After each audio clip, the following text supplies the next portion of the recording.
नमस्कार मंडळी, आज आपण नवऱ्याला धाकात ठेवण्याचे दुष्परिणाम काय असतात ते जाणून घेऊयात. मंडळी, नात्यात मोकळेपणा कायम असावा लागतो. तो असेल तरच नातं हे खुलते. आपण अनेकदा अशी घरं बघतो की किती छान वातावरण आहे या घरातलं, सर्व माणसे हसत खेळत जगतात.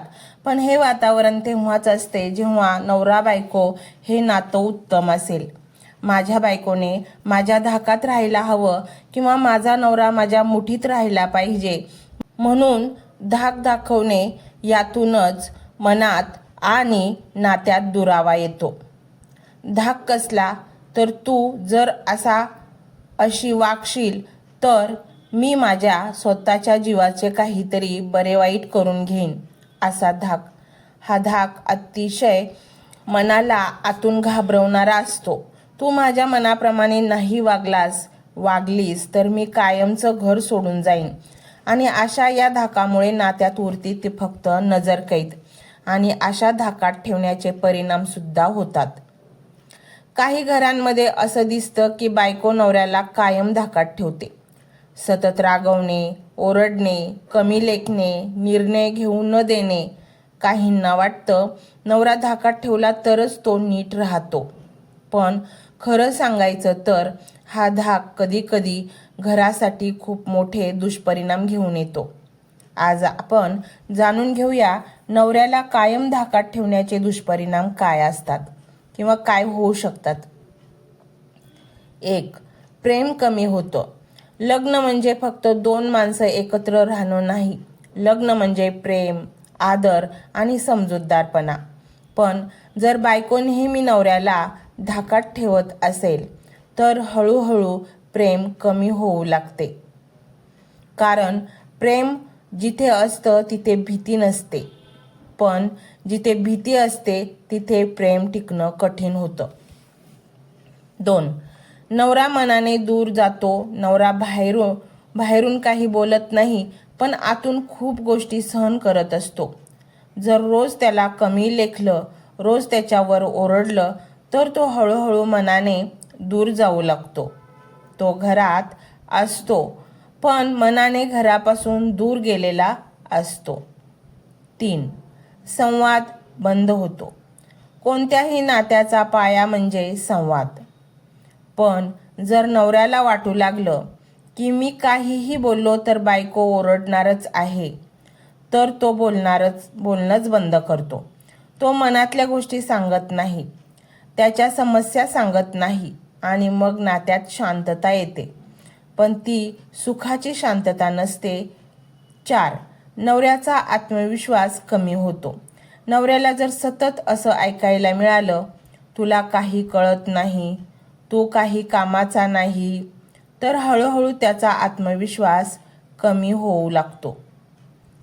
तो स्वतःवर विश्वास ठेवणं सोडतो आणि याचा परिणाम फक्त घरावर नाही तर त्याच्या नोकरीवर, व्यवसायावर आणि आयुष्यावरही होतो. 5. घरातील वातावरण बिघडतं. घर म्हणजे शांततेची जागा असते, पण जर रोज भांडणं, रोज ओरडणं तर घरातील वातावरण खराब होतं. घरात सकारात्मक ऊर्जा राहतच नाही. सगळ्यांच्या मनावर ताण येतो. 6. मुलांवर वाईट परिणाम होतो. जर घरात मुलं असतील तर ते सगळं पाहत असतात. आई नवऱ्याला ओरडते, पप्पांना ओरडते, त्याचा अपमान करते, हे सगळं मुलांच्या मनात बसत असतं. मग मोठे झाल्यावर तेही तसंच वागायला शिकतात. 7. नवरा घराबाहेर जास्त वेळ घालवतो. जर घरात सतत तणाव असेल तर माणूस घरात राहायला टाळतो. मग नवरा जास्त वेळ बाहेर राहू लागतो. मित्रांमध्ये वेळ घालवतो कारण त्याला वाटतं घरात शांतता नाही.